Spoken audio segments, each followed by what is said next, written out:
Cyprus votes no to a bailout deal to save the country from bankruptcy, as protesters voice their anger outside Parliament.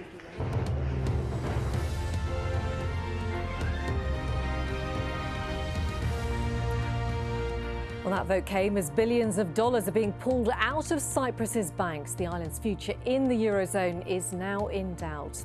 Hello there, I'm Felicity Barr and you're watching the Al Jazeera News Hour live from London. Also coming up, the Syrian government and Russia accuse opposition fighters of using chemical weapons. No peace for Iraq. A decade after the US-led invasion, a series of bombings kill at least 56 people.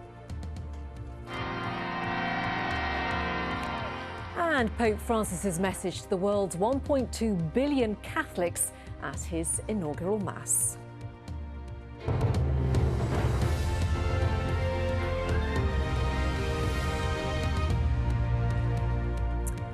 Hello and welcome to the programme. So Cyprus has rejected a $13 billion offer to rebuild its shattered economy.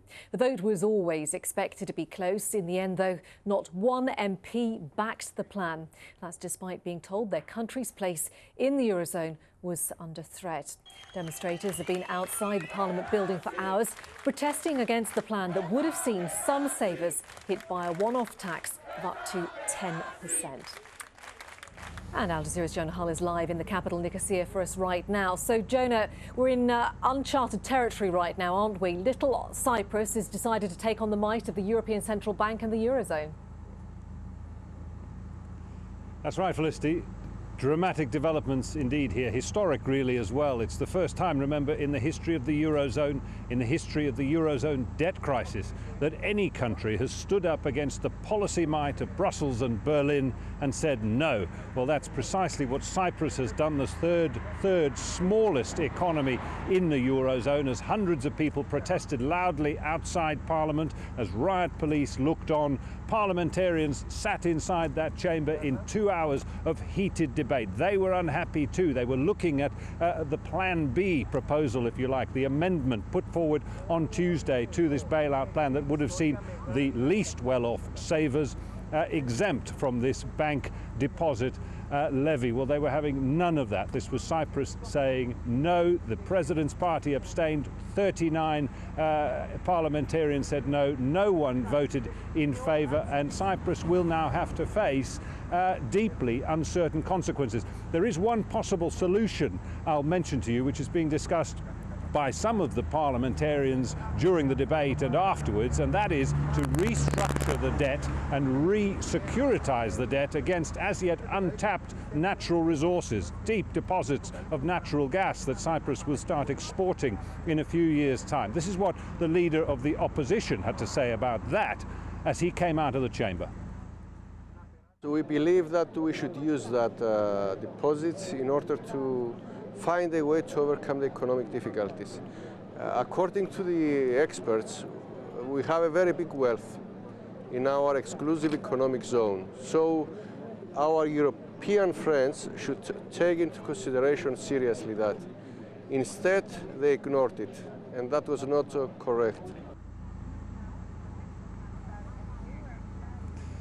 Well, uncharted territory it certainly is, as you say, Felicity. Mr. Kyprianou, the head of the opposition there, also said it wasn't the end of the road, but rather the beginning of a very difficult task as they try now. The leaders of the party and the parties and the president, they will meet on Wednesday to come up with another plan to try and save this country from bankruptcy and a possibly painful exit from the Eurozone. Jonah Hull in the capital, Nicosia, thanks so much for the moment. And joining me now in the studio is Yannick Naud. He's a European government bond investor. Good to have you with us in these, as we're saying, uncharted waters. Yes. It feels like a question at the moment of who might blink first. Is it going to be the Cypriot politicians, or is it going to be the European Central Bank? Because obviously we can't stay in the same position that we are at the moment. I mean, Cyprus is a sovereign country, so they can decide whatever they think is best for their population. Right now, there's a lot of moving parts. First of all, the population have to accept any bailout, and I think for the population to accept bailout, you need to make sure that deposit under 100,000 euro stay protected, as it should be under European regulation. This was an exception, and the population didn't understand this kind of measure. After that, you have to, obviously in the party there will be the ECB, the European Central Bank, the IMF, and Germany, as well as the European Commission. The IMF can only accept a bailout package if it's deemed to be for the country to stay solvent, and therefore by 2020 the debt to GDP have to go back to 100%. So that's limit the amount today for the bailout, probably around 10 billion. There could be some adjustment to be made, a bit of negotiation there, but we're not talking about a lot of billion. Having said that, the ECB as well, so far are still contributing to the economy. I mean, the ECB is lending already around 10 billion to the Cyprus Central Bank.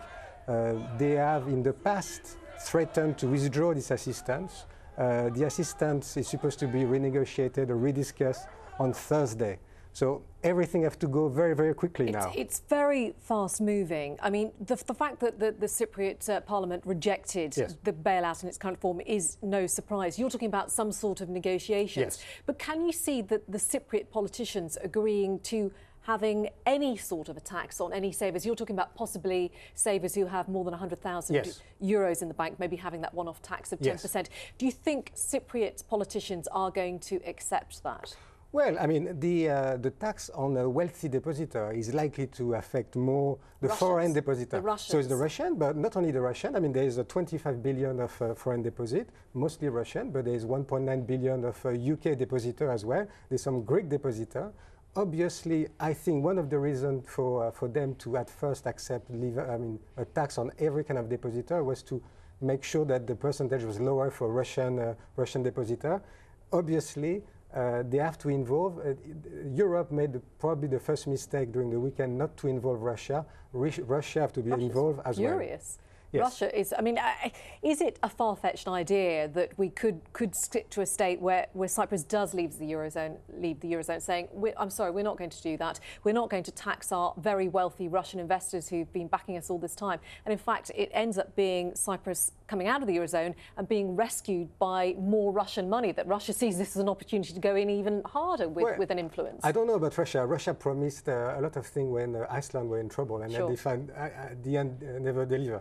What we know for sure is that until there is a resolution, a bank will not be able to open. That's what the ECB want from the beginning. And anyway, it will not make any sense because otherwise people will withdraw all of their money. Of course. So every day passing, people are not able to get any money. There's less and less money in the cash dispenser. Most of the shops, a lot of shops are not accepting credit card anymore. So, the situation are becoming impossible for a resident in Cyprus. And it's very difficult to understand how all of a sudden the confidence into the banking system will reappear just because there's a solution. So right now, the likelihood of having very, very large withdrawal of deposit with or without a deal this week is still very, very high, and we don't have the solution yet because the economy is rather small, 18 billion euro GDP, and there's 68 billion deposit, both foreign and domestic.